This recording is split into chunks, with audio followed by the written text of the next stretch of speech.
They always wanted to make sure they know Kobe Bryant was in the building. Full of confidence, I'm strong. Kobe was the high wire who took your breath away. Kobe's a really mysterious guy. He's so private, he keeps to himself. He was a young man who was very lonely. Kobe got into it with Shaq, and Shaq slapped him.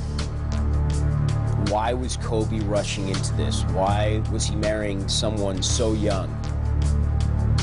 If Kobe Bryant is convicted of rape, he could spend the rest of his life behind bars. No one's ever going to look at him the same way again. If I could just turn back the hands of time. The dream of being one of them. From life's ambition, ready to start. Covers the public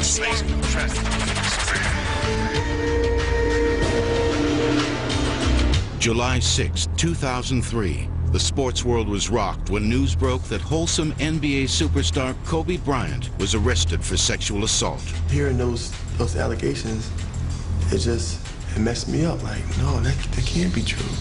It can't be. I'm not Kobe. He's not a monster. This is real and sinister. It supersedes anything that happens in basketball. We pray for Kobe, we pray for the young lady. But we all should understand that their lives will be changed forever with this. The life of this sports icon revolved around basketball from the very beginning. Kobe's father, Joe Bryant, was something of a legend on the Philadelphia hoop scene. In Philly ball, they were very nickname prone. He was known as Jelly Bean because he was such a carefree kind of guy. In 1976, Joe Jelly Bean Bryant went pro. He signed with the Philadelphia 76ers. Me and Jelly Bean, we was all rookies. When I came into the league, if you made $200,000, $300,000, $400,000, you was making all the money in the world. The NBA paycheck allowed Joe, his wife Pam, and 2 daughters to live comfortably in Wynwood, an upscale suburb of Philadelphia. On August 23, 1978, Kobe Bean Bryant was born. Kobe is named after a restaurant, the Kobe Steakhouse in King of Prussia. In 1983, Joe ended his NBA career with the Houston Rockets. Next stop, Rieti, Italy, and the Italian Pro Basketball League. The Bryants found themselves as strangers in a strange land. They're, African Americans from Philadelphia living overseas, so I think that bound them together even tighter. While living in Europe, young Kobe learned to speak Italian fluently. He also began his romance with basketball. It was a total love affair. It's his life, his destiny. He thought he was going to be an NBA star from like the time he was 5 years old. He would go to practice with his father, and he would shoot on the sidelines. Off the court, Kobe spent hours analyzing the moves of NBA stars. His grandparents used to send Kobe videotapes of American games. He'd watch them over and over and study them. Kobe idolized a lot of different ballers. He wanted his handle like Magic's. He wanted his attacking game like Mike's. He wanted his desire like Dr. J. He wanted his jump shot like Larry Bird. He wanted to be a big guard like his father. But in November 1991, 13-year-old Kobe got a cold dose of reality when one of his heroes made a shocking revelation. Because of the HIV virus that I have attained, I will have to retire from the Lakers. When Magic announced that he was HIV positive, that hit me in my heart. I was sad for about 2 straight weeks. I can't get over it. So this very somber lesson in the excesses of sexual behavior hit Kobe right in those formative years. A few months later, Jelly Bean decided to hang up his jersey. Joe Bryant's wonderful 16-year playing career was over. It had left the family very wealthy, and it was time to come home. The Bryant family moved back to their house in Wynwood, Pennsylvania. In the fall of 1992, Kobe enrolled at the local high school. Lower Marion High School is mostly white school, highly Jewish school. Lower Marion is the main line of Philadelphia, and that's where the old money has always lived. There's not a lot of blacks out that way. 14-year-old Kobe had a tough time adjusting to life in the States. He was very quiet and reserved. Some of that was, a hesitancy with the language. He could not get slang for the life of him. We used to pick on him because he used to just stick with his sisters, and the way they dressed, the way they acted was just totally different than what we were used to. But Kobe wasn't shy on the court, and easily made the high school basketball team. Still, Bryant's teammates often tried messing with him. And, I was like, let me see what he got. I'm from New York. Let's see if we can rough him up a little, And right away, I knew, it was like, okay, he's a real deal. Kobe was the real deal, and he trained relentlessly to improve his game. After we went 3 hours of practicing, he'll go back in the gym, work out. It was like eat, drink, sleep, basketball. Meanwhile, Kobe was learning to embrace his African-American roots. I participated in getting him down with the urban culture. He was getting into hip-hop music, but he had missed like the 80s. So we went back and we researched what hip-hop really was made out of. The high school baller even joined a rap group. We had a group by the name of Chisaw. We was rhyming and everything. Number 8, who we called the 8 Man, Kobe One Kenobi. Una spada vera, sincera, bella interna, che roccia, Prada, Donatella. Kobe the rapper, he needs to stick with basketball. He did. By the end of Kobe's junior year, his stats were astounding. With his power dunks and high-flying acrobatics, Bryant averaged 31 points per game. Every game, you see something new from him. A behind-the-back pass, or split 2 people and did a reverse jam, or jumped from the free throw line, or had a fast break and did a 360. They always wanted to make sure they knew, Kobe Bryant was in the building. The star athlete was popular with the ladies, but Kobe kept his priorities in order. He often told classmates, "My girlfriend is basketball." Kobe dated some, but never really had a serious relationship. Bryant was determined to take pro basketball by storm. Kobe went to a Janet Jackson concert. I'll never forget it. Kobe called me like, "Yo, Aunt, concert changed my life." I was like, "What you mean?" He's like, "Yo, they going crazy over her. They love her. I want that. They're gonna do that for me too." Coming up, a kid in a man's world. I have decided to skip college and take my talent to the NBA. And later. I sit here before you guys, embarrassed and ashamed for committing adultery.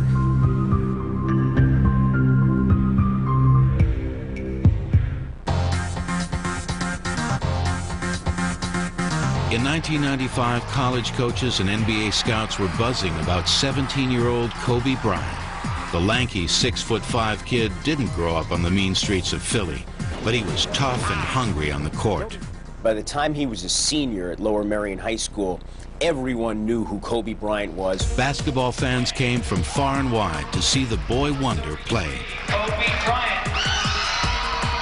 When you had to scout tickets for a high school game, there's something really serious going on, and this ticket's going for $100. That's like a rock concert. It did very much feel like a concert. I remember the first game in Upper Darby, hundreds of people lined up for autographs, hundreds of people. You would think, Michael Jordan was in the locker room, because that's how long the line was. Kobe found himself front and center in an all-out recruiting war. He had an 1100 SAT, above 3.0 GPA. And with his basketball skills, that meant that any college in America was ready and willing to accept him on athletic scholarship.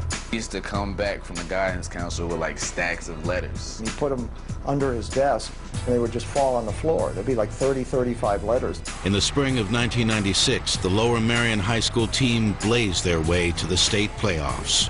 On every newspaper and channel, sports channel, coming to see, this one shining star, Kobe. On March 23rd, the Aces finally took home the state title. Our senior year was a storybook ending. It was all celebration, it was all smiles, it was all rejoice. Accolades came pouring in from the local and national press. Kobe was the player of the year in every magazine, got every award possible. 1 month after the big win, Bryant called a press conference to announce his future plans. He was so young, but he was acting like, his father already. He had this worldliness to him and this polish to him. He was wearing a fancy suit. He had the sunglasses perched on the top of his head. He paused for effect in the press conference, like what he was going to do.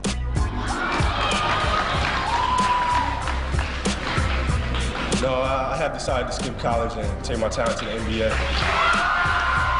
Kobe's decision sparked controversy and debate. He was in the first wave of high school kids to, basically become professionals. He was the first relatively small player. The ones who had done it before had almost all been 7-footers. No 6'6", 180-pound person ever went into a man's world like that. But size wasn't the only issue. Philadelphia is a very home team sports town. So when Kobe initially said that he didn't want to play in Philadelphia, that he wanted to go to the Lakers, and that was the only place he would go, Philadelphia got a little ticked by that. It got ugly, it got dirty, it got vicious, it got personal with the family. Why is his dad and mom allowing this? Despite the harsh criticism, Kobe's family stood by his decision to turn pro. They were very aware of the pitfalls, the seductive nature of, where he was going. And I think it was made very clear to Kobe he was not going to do that kind of stuff. More jaws dropped when Adidas signed the high school phenom to a $10 million contract. Kobe's shoe deal coming out of high school was fairly unprecedented at that point. He was wedded to a shoe company before he played, which is definitely a strange scenario. Kobe grabbed headlines again on May 25, 1996, when he went out with teen pop star Brandy. I had my high school prom coming up, and I didn't have a date, and I happened to see her, and so I asked her to my prom. Kobe's always had a sense for flair, for the camera, and it turned that prom at Lower Merion into this amazing media event. 2 weeks later, 17-year-old Kobe became the youngest player ever drafted into the NBA. The Charlotte Hornets selected Bryant 13th overall in the first round, but the general manager of the Los Angeles Lakers had other ideas. Jerry West knew what he wanted and traded Vlade Divac for him. He had just acquired Shaquille O'Neal as well, who was a free agent coming from the Orlando Magic. And Kobe Bryant, he saw, would eventually be the perfect complement to Shaquille O'Neal.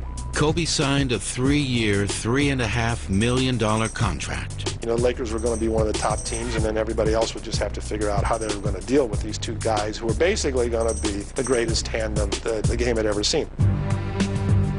Coming up, the temptations of the NBA. These women will do anything, anywhere, in a restaurant, bathroom.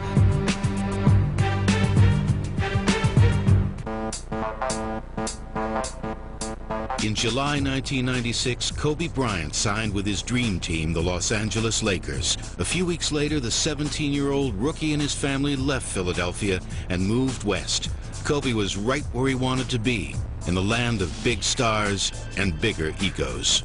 The Bryants purchased a 6-bedroom mansion near the ocean in Pacific Palisades. That summer, Kobe and Brandy dated casually. He even made a guest appearance on her TV show, Moesha. Brandy sitting right across from me, just looking at me and kind of laughing. I'm just sitting all tight and all cold and nervous, looking at everybody like, man, I hope my lines are funny. He's done a real good job. Soon after the episode wrapped, so did the relationship. They were really seen a lot in the media and stuff. And that was the hindrance for him. Kobe had way too many things he wanted to accomplish in basketball to be distracted by some wild and raging teenage love affair. But as it turned out, Kobe's NBA career was put on hold. On September 2nd, Bryant broke his wrist during a street ball game. He was out of commission for 5 weeks. And that was how hungry and clueless he was, that he would go out and play pickup at Venice. Nobody could believe that when they heard it. Kobe missed most of the Lakers' training camp. I came back from the wrist injury and I was able to practice. So it's important that they understand that even though I was 18, I'm coming into the league ready to play. Bryant was restless to make his professional debut, and on November 3rd, 1996, he got his chance. The 18-year-old became the youngest player in NBA history when the Lakers took on the Minnesota Timberwolves in LA. As usual, the celebrity quotient was high. The first game I played, Denzel was there, Pamela Anderson. I'm looking in the crowd like, man, y'all coming to watch us play basketball? But Bryant spent most of the game riding the bench. He played a paltry 6 minutes. Kobe did take a lot of dumb shots, did take a lot of wild shots, was not very good about throwing the ball to his teammates. Laker coach Del Harris increased Kobe's court time throughout the season.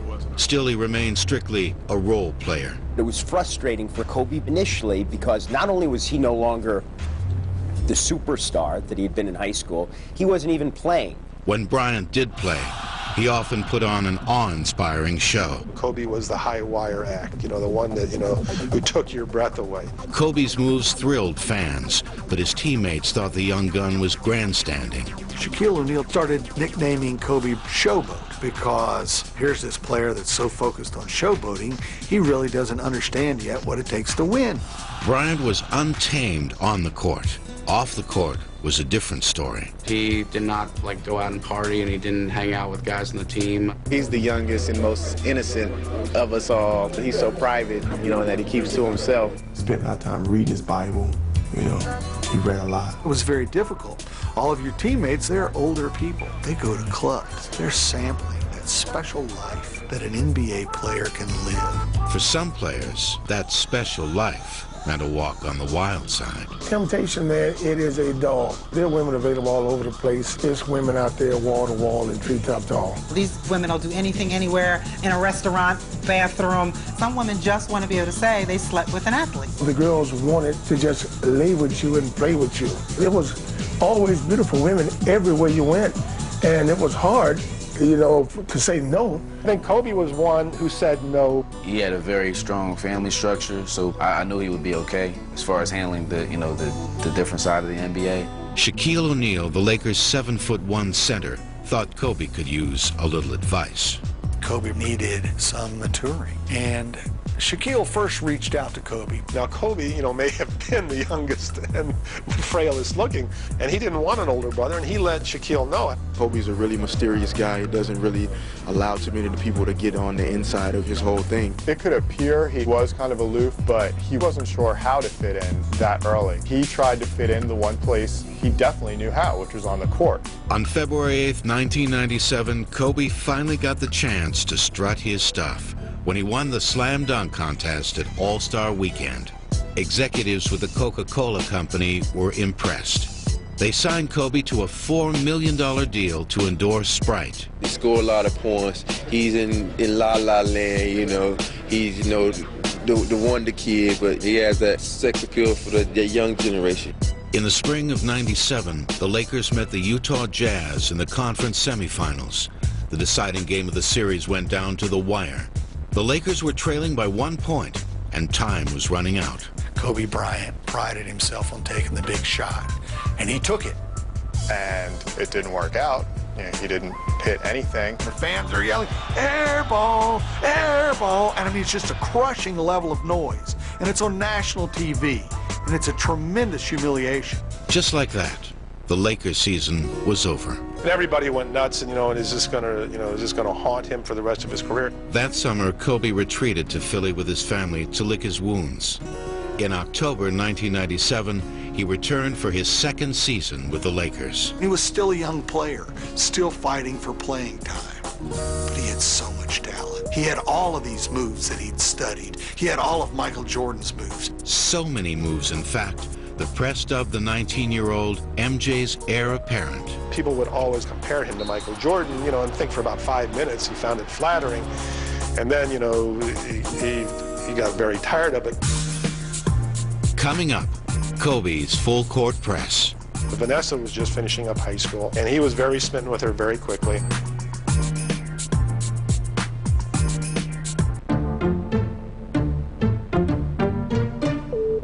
By late 1997, 19-year-old Kobe Bryant was a favorite among NBA fans. Reporters often compared him to perennial league MVP Michael Jordan. Jordan was hinting at retirement. Could Kobe step into those famous high tops? On February 8th, 1998, Bryant got a chance to prove that he really was the next big thing. He was a reserve on the Lakers, but the fans voted him as a starting player in the 1998 NBA All-Star Game. There he was, showcased against Michael Jordan. A lot of people thought this would be Jordan's last All-Star game. Kobe took it on himself to say, hey, that generation's over. It's time for the next level here. And a lot of people got upset with Kobe because of that. He was arrogant. He was like, yeah, you know, I'm Kobe Bryant, you know, I'm up here and everybody else is down here. The showdown in New York between the legend and the kid was no contest. Jordan made Bryant eat his words. Everyone knew that was his day. I mean, he ended up with MVP and everything else. Kobe faced a major backlash for his egotism and selfish style of play. The alienation from Kobe's teammates grew. He really stayed to himself. He was trying to find his way. He was a young man who was very lonely. He told me that, you know, a lot of the players went out to clubs and, you know, hung out a lot. But he just said he used to be in the gym all the time or at home watching tapes. Bryant continued to ride the bench during the second half of the season. He had such a diminished understanding of what team ball was. He didn't understand, you know, the most rudimentary principle of the NBA, which is kids watch and veterans play. And those veterans took the Lakers all the way to the playoffs, but the team folded in the stretch. When it came down to the crunch time, they suffered a series of embarrassing losses to Utah. In the fall of 1998, an owner-imposed lockout kept players off the court for 3 months. When the Lakers reported back to work in January, things hadn't changed between Kobe and Shaq. They were still butting heads. They were having informal workouts, and Kobe got into it with Shaq, and Shaq slapped him. The slap was a physical expression of all that mental frustration and anguish that those veterans on the team felt. Kobe was trying to get back at him. The other guys had to jump in between them. The feud continued as league play began.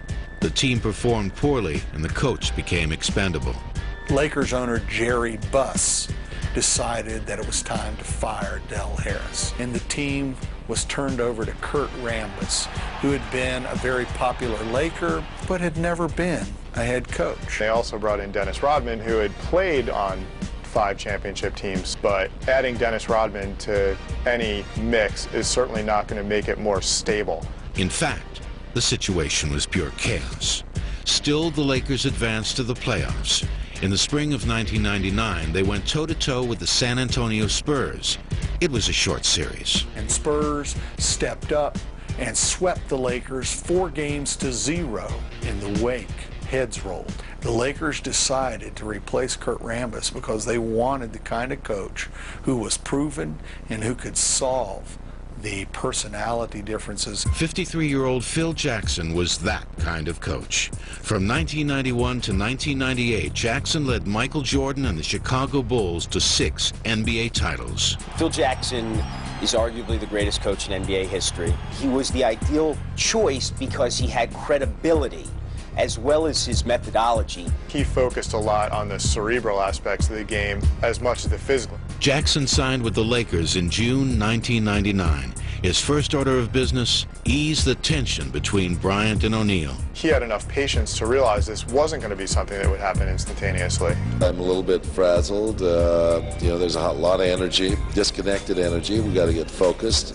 Meanwhile, Bryant focused on his game, on and off the court. In November, while visiting the set of a video shoot for rapper Snoop Dogg, Kobe met model Vanessa Lane. Vanessa was 17 when Kobe met her. Kobe was 21. He hadn't really had a serious relationship, and he was very smitten with her very quickly. There was so much attention, she had to eventually drop out of high school because in Lakerland, this was big news. And the couple continued to make news as the NBA playoffs got underway in May 2000. After 6 months of dating, Kobe proposed marriage. The coaches were a little concerned because they perceived Vanessa Lane to be someone who could be occasionally demanding. Kobe's parents, Joe and Pam Bryant, weren't thrilled either. There was a lot of arguing going on with his parents. I think the parents were horrified, basically, because of the age.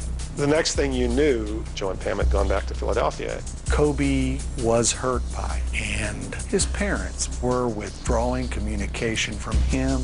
There was a rift, and they both struggled. Coming up, who said there's no place like home? Being booed in your hometown, in the city that you love.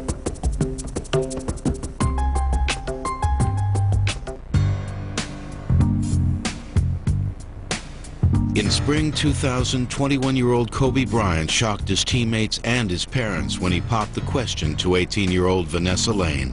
But wedding plans had to wait. The Lakers were on the hunt for a world championship. That June, the Lakers made it to the NBA Finals.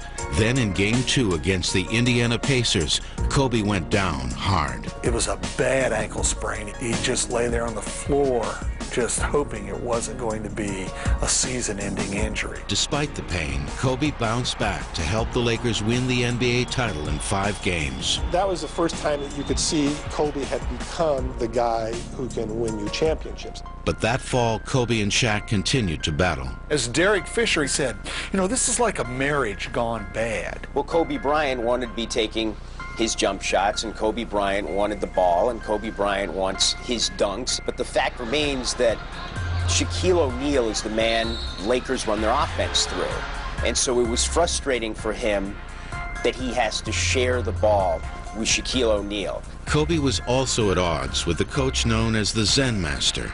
He clashed with Phil Jackson, and Phil Jackson, known for using the press to achieve his ends, had even threatened Kobe with being traded. Despite the beef, Ronald McDonald wanted Kobe on his team. In February 2001, execs with the fast food chain signed Kobe to a $10 million endorsement deal. Like the burger, I'm full of energy, confidence, I'm strong. Kobe Bryant getting involved in McDonald's, that shows you that you've transcended sport, transcended race, and you're basically a guy that could sell anything to Middle America. But there was nothing Middle America about Bryant's wedding. On April 18th, 22-year-old Kobe married 18-year-old Vanessa Lane at St. Edward's Catholic Church in Dana Point, California. Kobe's family and teammates did not attend. Most people naturally thought, Kobe's parents think he shouldn't be getting married, then he probably shouldn't be getting married. Why was Kobe rushing into this? Why was he marrying someone so young? 2 months later, Kobe added a second championship ring to his collection when the Lakers defeated the 76ers in the 2001 NBA Finals. This is tremendous. You know, we work a long time and a lot of months to get to this point. Over the summer, Kobe purchased a $4 million mansion in Newport Beach. When he reported to training camp that fall, his relationship with Shaq took a positive turn. Whatever resentments had been there before, I think now they had 2 championships under their belts. They realized that they were good for each other. Kobe and Shaq finally warmed up to each other. But fans in Philly gave Bryant the cold shoulder at the 2002 All-Star game. Philadelphia really began to kind of push him away as their, you know, hometown boy. Philadelphia sports fans are certainly a unique breed. I mean, I know at Eagles games they threw snowballs at Santa Claus, and if they don't like Santa Claus, they're not going to like Kobe. When he started firing them up in this All-Star game, you know, they just regarded him as a Laker who was showing off and really began booing him. Being booed in your hometown, in the city that you love. You know what I mean? This is the city of brotherly love, Philadelphia. It really hurt him. It cut him to the core. Kobe rebounded. The Lakers advanced again to the playoffs, thinking three-peat all the way. They squashed the New Jersey Nets in the championship series. This was a huge thing, to win 3 straight championships. Then more good news. Kobe's wife, Vanessa, was pregnant. On January 19, 2003, 3 months into the new season, the couple became parents. With the birth of his daughter, Kobe Bryant was absolutely aglow, and it was the heart of what he wanted. Natalia Diamante Bryant also worked wonders to help repair the fractured relationship between Bryant and his parents. As the 2003 season came to a close, they resumed communication. By the spring of 2003, the Lakers were on a quest to capture their 4th straight title. But Shaq was plagued by injuries, forcing Kobe to kick up his play another notch. That was his chance to show that he was as important to this team as Shaq was. And when Shaquille O'Neal goes down and Kobe Bryant's scoring all those points and he's lighting up every team in the league, the Lakers were still losing. Dreams of another championship were crushed when the San Antonio Spurs booted the Lakers out of the playoff race. Despite Kobe's brilliance, Shaquille is still the mainstay of that team. And I think that was probably painful for him to swallow. But Kobe wasn't down for long. In June, Nike signed Bryant to a $40 million endorsement deal. Company execs also had their sights on 18-year-old LeBron James, a high school phenom from Akron, Ohio. In a record-shattering deal, James scored a contract more than twice that of Kobe's. Here he is, set for life before he even not only plays an NBA game, but before he gets drafted, which is insane. Kobe was very much offended by the fact that He got a $40 million contract from Nike, and LeBron James got a $90 million contract.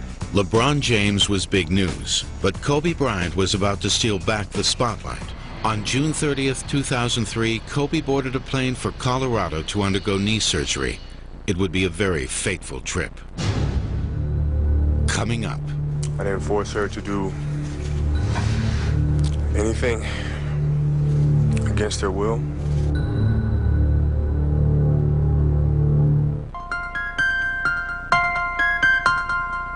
By the summer of 2003, 24-year-old Kobe Bryant had 3 championship rings, a beautiful wife, and a new daughter.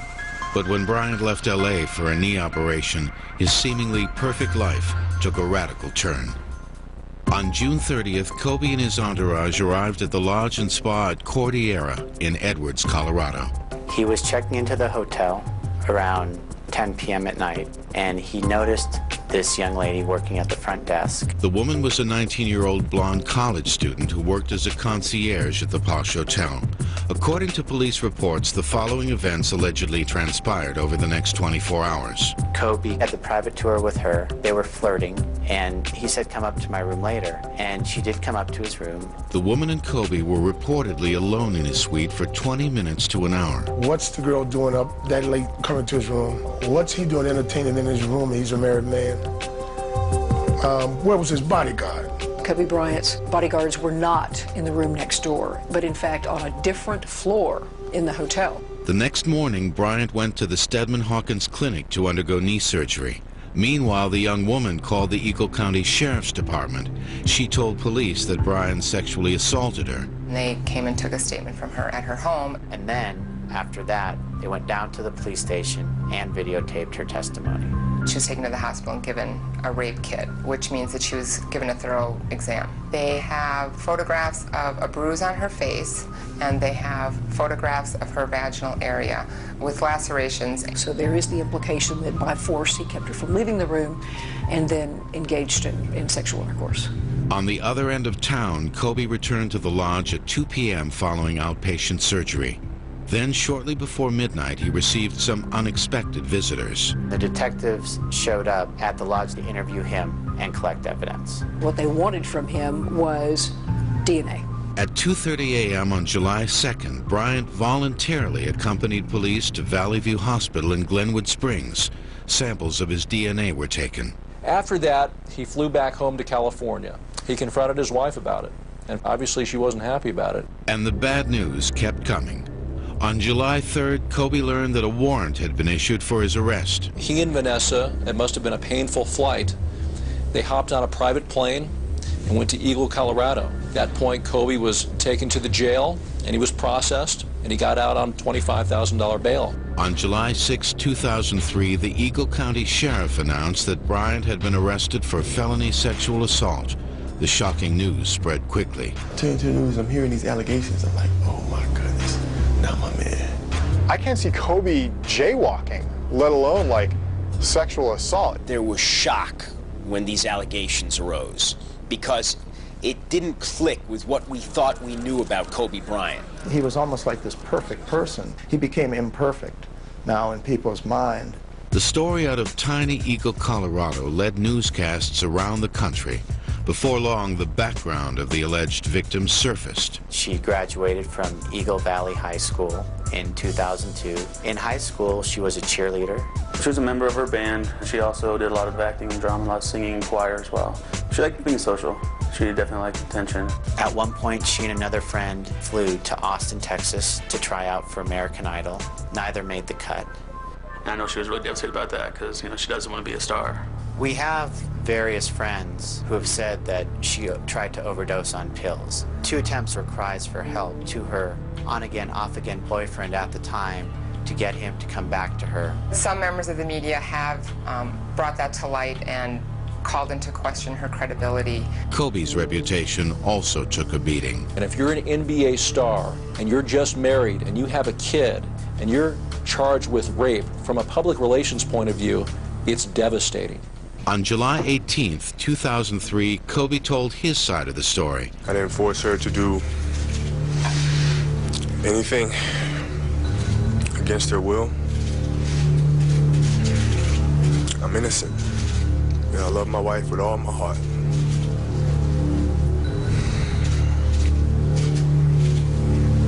She's my backbone. You're a blessing. Yeah, I sit here before you guys, embarrassed and ashamed for committing adultery. I've been falsely accused of something. And,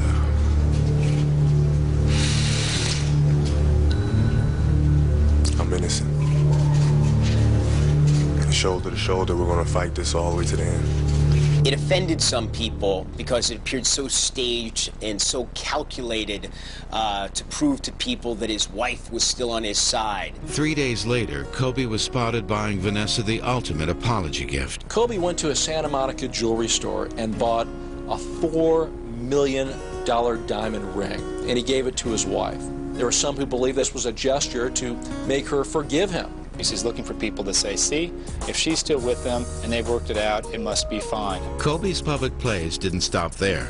On August 2nd, Bryant was sporting a new look when he attended the Teen Choice Awards. He had the platinum and diamond crucifix. He was quoting Martin Luther King. It's like, come on, Kobe, where was all that 6 months ago? Well, Kobe's trying to look wholesome, and he doesn't want people to think that he's a rapist. And a lot of times when you're in trouble, you turn to religion. And that's apparently what Kobe Bryant has done. But Kobe's fate wasn't for the press to decide. On August 6, 2003, Kobe headed back to Eagle, Colorado for his advisement hearing. That afternoon, the judge announced the charge against Bryant and the consequences if he was found guilty. If he's convicted, his sentence would be 4 years to life. At the least, he has admitted he is an adulterer. The courts must now decide if he is a rapist. Coming up, Kobe's future on the line. He could spend the rest of his life behind bars.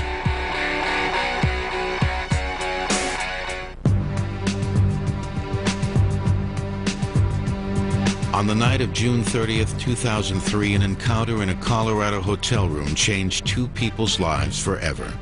Kobe Bryant stood accused of sexual assault. The alleged victim became a prisoner in her own home.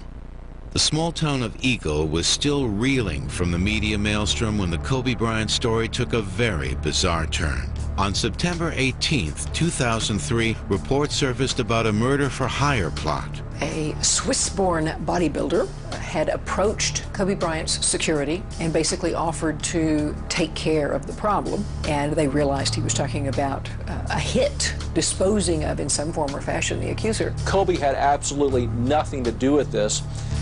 He basically got this letter, and his people turned it over to the authorities, and they conducted a sting operation and put this guy behind bars. Meanwhile, the Los Angeles Lakers geared up for a championship season after acquiring NBA All-Stars Karl Malone and Gary Payton. Getting Mailman and Gary Payton, was going to make them a tremendously powerful team. At the same time, there's just going to be such a distraction put on them by this whole Kobe Bryant case, and it's going to be very difficult for them to be able to focus on basketball. Still, Kobe's teammates and the Lakers brass backed him all the way. We want to say that management, as far as me being a Laker owner and vice president, we support Kobe 150%. Mistakes happen. Now all he has to do is prove himself that he didn't do it, he didn't, force himself onto her and get it over with. If I could tell him anything, I'd say keep your head up and we'll get through this together as a team. Kobe's wife remained silent, so did his parents. On October 4th, 2003, Bryant showed up for training camp, 2 days late and sporting some new artwork. Suddenly, he's got a bunch of tattoos on his body.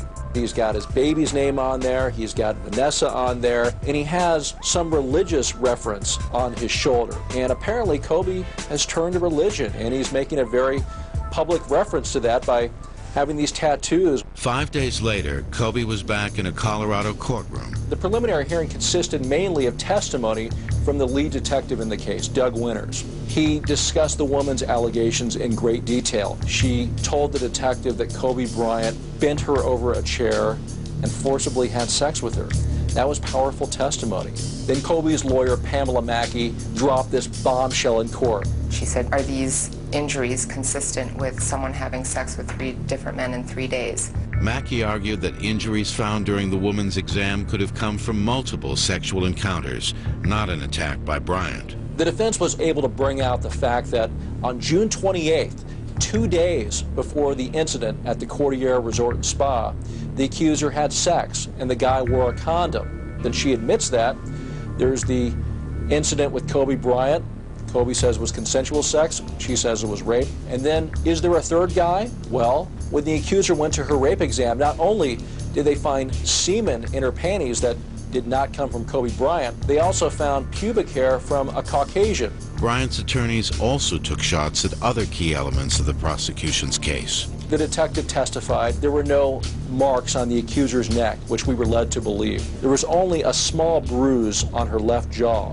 There were no scratches on Kobe's body to indicate from his point of view that a struggle had taken place. There were also questions about whether the accuser had actually said no.